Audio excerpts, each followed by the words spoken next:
दतमा डेभेलपमेन्ट ब्लकआव साख्रि मावग्रा सासे सुबुंनि बाखनायथाव हाबा। 2 किल'मिटार लावथाइनि लामायाव गासै फां 150नि बांसिन बिफां गायनानै जोथोनै फेदेरदों सासे सोरखारि मावफारियाया।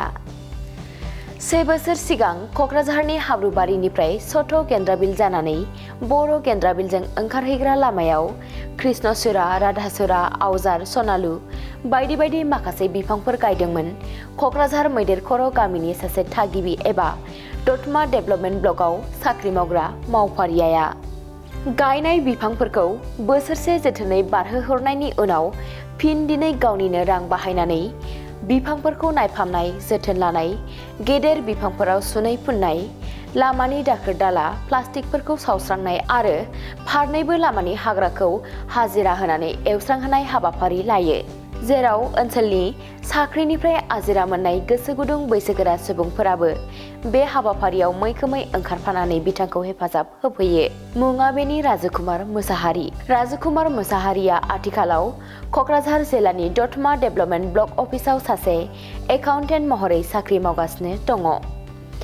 साख्रि मावनायजों लोगोसे बेबायदि बाखनायथाव हाबाखौ मा थांखिजों मावदों बे समाव फै जों राजकुमार मुसाहारि बिथांनिफ्राय खोनासंनानै लानि। बेजों लोगोसेनो राजकुमार मुसाहारिनि बेबायदि बाखनायथाव हाबाखौ नुनानै मदद होनो ओंखारबोनाय आजिरा मोननाय साख्रि आवलाफोराबो बाहागो लानानै मदद होनायजों लोगोसे बे समाव सासे बारग' फोरोंगिरि, आथिखाल क'क्राझार गुदि बर' थुनलाइ आफादनि आफादगिरि सुपेन चन्द्र ब्रह्मआ माखासे गोनांथार बाथ्राफोरखौ बुंथियो।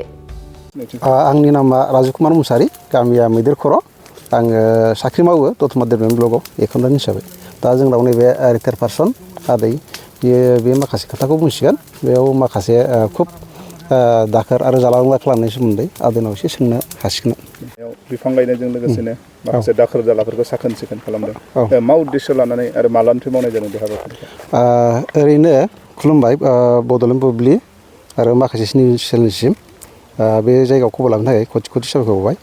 ओरैनो जोङो बे जायगाखौ दासिमबो मोरिं वाक खालामगासिनो दंमोन 2008निफ्राय। फैयै फैयै फैयै बै समाव एसे साफासिनमोन, खिन्थु गेजेर खलमनिफ्राय फ्राय मानसिफ्रा जायै लोङै लेथ्रा खालामो। आरो दा बोथोरखौ नायनानै बिफांनि खुब दरखार जादों। ओंखायनो थांनाय बोसोरनिफ्राय इनभाइरनमेन्ट डेनिफ्राय आं बे बिफांखौ गायजेनदों। बे गायजेननानै दा बेखौ माने जोथोन लायाबा बिफाङा थांनानै थाया। बे खेथ्रआव आङो फ्राय मानसिफोरखौ खावलाय बयबो आंजों लोब्बा लाफैदों।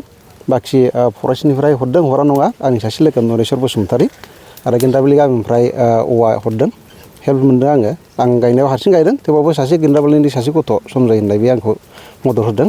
दा उद्देश्यआ बेनो, बे जायगाया बे लामाया जोंनि मोनसेल' फ्रि जन। बेरायनो जों बाव गोग्गो बार मोनो फुं बेलासि। ओंखायनो बे जायगाखौ जोङो नागारनो हाया आरो। बेखौ जोङो मर्निं वाक खालामना दासिम 15-16 बोसोर जाबाय। ओंखायनो बे जायगाखौ जोङो सोमखोर खालामनायनि मोनसे मिजिं लादों आरो बे जायगाखौ, जाहाथे बयबो फैनानै बाव मर्निं वाक खालामफैनो हायो। फ्रि माने बार मोनसे आबुं बार लाफैनो हायो आरो। गोदोखौ होनबाय आङो 2008-9 बाबो बाव मर्निं वाक खमसे खम 80-90 जनसो मानसि बाव थांलाय फैलाय खालामोमोन फुंनि बेलायाव आरो। दा बिसोर मानसिफ्रा सोरबा 70 बोसोर 80 बोसोर जाबाय, दासिमबो माखासे थांनानै दङ।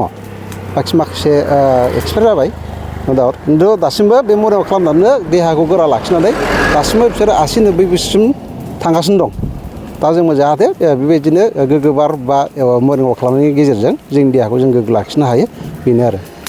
बबेनिफ्राय बबेसिम थाङो बे लामाया? बे लामाया हाब्रुबारिनिफ्राय नांनानै बर' गेन्द्रा सिम बै मेन रड सालखसा बे रडखौ कानेक्सन जायो आरो बे। जिहेतु नोंथाङा गाव हारसिंनो बिफां गायदों, दासिमाव फांबेसेसो बिफां गायखो आरो बबे जायगायाव? बिफाङा दासिम बांद्रायबो नङा, 100-150नि गेजेर। बेयो हाब्रुबारिनिफ्राय गेन्द्राबिलिसिम आरो आंनि मैदेरखर' गामियावबो आङो जायगा गैयैखाय बारा गायनो हायाखै, 10-15था गायदों। थांनानै दंजोबो आरो बाखि फांथामसो थैदों। जोङो गोबां बिफां लाइफां गायनाय नुयो, नाथाय जोथोन लाया। जोथोन लाया। जायनि जाहोनाव बिफां लाइफांफोरा थैलाङो। नाथाय नोंथांनि गायनाय बिफां लाइफांखौ जों थांनानै दं, गोथाङै नुदों। नोंथाङा माबायदि जोथोन लाया? जोथोन लानाया आङो सब समाय फुङावथ' थाबायखायो 6 किल'मिटार थाबायनानै मर्निं वाक खालामखांनानै आरो आं नायफिनबावो आरो बेलासियावबो आं थाबायफैयो। बिदिनो आङो सब समाय बेखौ माने खुब मानसिफ्रा बिफांनि भेलु बा बिनि साया देरनायनि गेजेरजों बिफांनिफ्राय जों मा मोनो बे बुस्थुखौ माखासे मानसिफ्रा मिथिजोबा। गथिखे बेखौ फोथांनायाव ओरैबायदि माने मोगा मोगिबो जानांनाय जादों एखमबा मोसौनि एखमबा मानसिनि सोरबा गोसोफ्रा माने मा बुंबावनो बिफांखौ बिफांखौनो गावनि सुथुरसो साननानै लाग्रा बिदिबो मानसि दं बा माबा मोनसे मोनदों नामा बियो सोरनिबा फैसा ओंखायनो बिदिनो मावदों बिदिबो सानलाय लाङो नामा खोनानायबो मोनदों दा बिदि खुनु नङा थारमाने बिफांखौ जायखि गाया जोथोनखौ जाय फारि फारि लानो हायो आरो बेनो दिनै फुंबिलियाव आङो बड'लेण्ड बुब्लि नोंथांमोननिसिम मिडियानिसिम साबायखर जासिहरग्रोबाय जे जोंनि खावलायनायखौ नोंथांमोनहा लाखिनायनि थाखाय आरो आंनि हाब्रुबारि गामिनि माखासे रिटायार्ड पार्सनफोरखौ लेंहरनायनि गेजेरजों आङो दिनैहाय नैबे खामानि मावनायाव जोङो हेफाजाब होफैफादों जे जोङो नुबोदों दैज्लां समावनो हयथ' गायबोदों बिफां माखासे बेखौ जोंनि बियादै राजु कुमार मुसाहारि बिथाङानो गायदों दा बिथांनो लोगो लोब्बा नांगौ होननायलाय माने जोंबो बे लामाजोंनो सानफ्रामबो थांलाय फैलाय खालामनायखाय जोंबो एसे बिथांजों लोब्बा लाफानानै थाखो 5 आरो मेट्रिक आनजाद उथ्रिसार जागोन फरायसाफोरनि थाखाय गोजोनथाव रादाब गोनांथि आरो मोजां खाबुफोरखौ लानानै गुन गोनां सोलोंथाइ होनो नोंथांमोनखौ नेनानै दङ बड'लेण्ड स्टार एकाडेमि क'क्राझारआ 2024 इं मायथाइयाव क'क्राझार थिथागुरि समबाय मावख'नि साखाथियाव गोदानै गायसनजानाय बड'लेण्ड स्टार एकाडेमि क'क्राझाराव 2025-2026 सोलोंथाइ बोसोरनि गोदानै मुं थिसननाया सोलिगासिनो दङ बड'लेण्ड स्टार एकाडेमियाव 6 थाखोनिफ्राय 9 थाखोसिमनि फरायसाफोरा बर' बिजोङाव आरो 11 थाखोनिफ्राय 12 थाखोसिमनि फरायसाफोरा बर' बिजों आरो इंराजि बिजोङाव मुं थिसननो हागोन बेनि थाखाय आर'ज बिलाइ आरो फान्डुलिपि बिलाइगासिनो दङ 11 थाखोनिफ्राय 12 थाखोसिमनि फरायसाफोरनि थाखाय आखा-फाखा आरो रोंगौथि गोनां फोरोंगिरिफोरखौ लानानै साइन्स कमार्स एन्ड आर्टस मोनथाम स्ट्रिमनि सायाव फरायसाफोरखौ गुन गोनां सोलोंथाइ होनानै बायदि बिथिंजों सोरगिदिं जौगाखांनाय लाबोनो साखाफारा क'क्राझारनि थिथागुरियाव थानाय Bodoland star academia Bodoland star एकाडेमियाव मुं थिसननोब्ला बाङाय बेसेनाव मुं थिसननायनि गेजेरजोंनो फरायसाफोरा गाहायाव होनाय माखासे खाबुफोरखौ मोननो हागोन इंराजि सोलोंनायनि खाबु साखोन-सिखोन थाखो खथा बिजाब बाख्रि BPL थाखोनि फरायसा फरायसुलिफोरनि मुं थिसननायाव 20% मासुल रेहाय होनाय बेजों लोगोसेनो नोंथांमोनहा JEE नीट आनजादनि थाखाय बेसेन नाङै फोरोंथाय मान्थलि मक टेस्ट जिउ राहा दानाय बायदि गियानलु आयदाफोरनि उफ्रा सोलोंफारिफोरनि खाबुफोरखौ मोननो हागोन हौवासा आरो हिन्जावसाफोरनि थाखाय मुलाम्फा गोनां मोजां जामुं आरो मोजां थाग्रा खथानि खाबु गोनां हस्टेलनि खाबुफोरखौबो मोननो हागोन बिदिब्ला गोबाव खालामाजासे नोंथाङाबो बड'लेण्ड स्टार एकाडेमियाव थाबैनो मुं थिसननायनि थाखाय सुलाद लादो आबुङै मिथिनो थाखाय जानबुं अनजिमा